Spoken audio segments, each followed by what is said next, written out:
portion of this IJS is adapted from the book 95 Theses on Righteousness by Faith by Morris Venden. For it is by free grace, God's unmerited favor, that you are saved, delivered from judgment and made partakers of Christ's salvation through your faith. And this salvation is not of yourselves, of your own doing.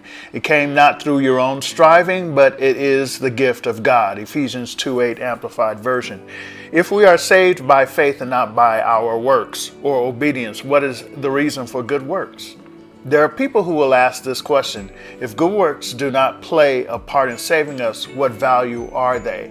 In Matthew 5:16 it says, "Let your light so shine before men, that they may see your good works and glorify your Father which is in heaven."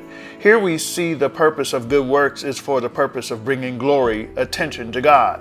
If we say we are a child of God, good works and obedience is the proof. For this reason, we hear a lot of professed Christians misrepresenting God by the way they disobey or express themselves instead of the God they claim to worship.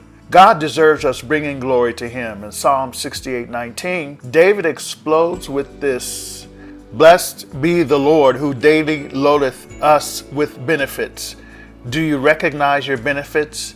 It is easier to recognize the thorns and thistles of sin, guilt, load of care, rather than the roses, lilies, and pinks of blessings, having life, allowing God to take the load of weariness and care. He has a load of benefits for us. Another reason for God to get the glory is the witness and reaching others.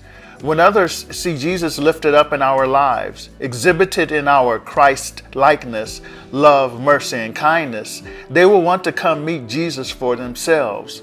The good works demonstrated in the life of the believer are a powerful argument in favor of Christianity. Reason number 3. If our good works don't glorify God, whom do they glorify? There is only one other person that what we do glorifies: self. I was watching this movie titled Family Camp.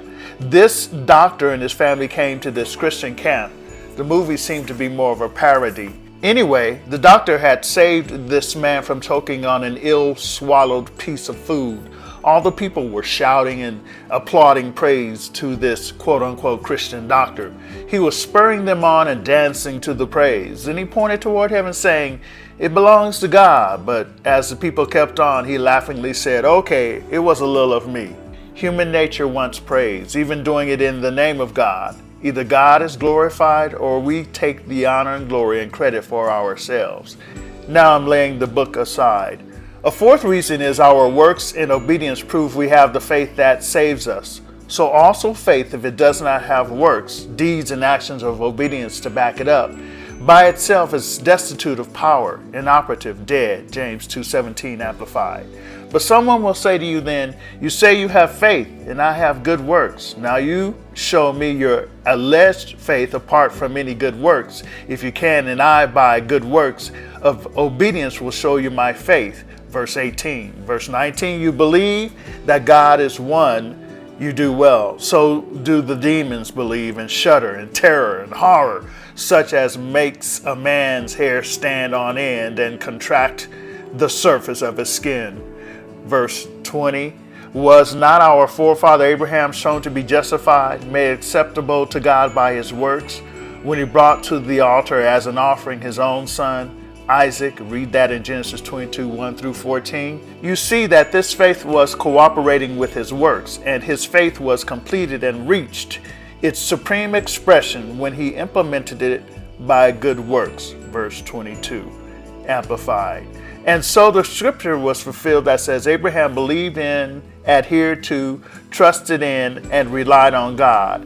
And this was accounted to him as righteousness, as conformity to God's will in thought and deed, and he was called God's friend.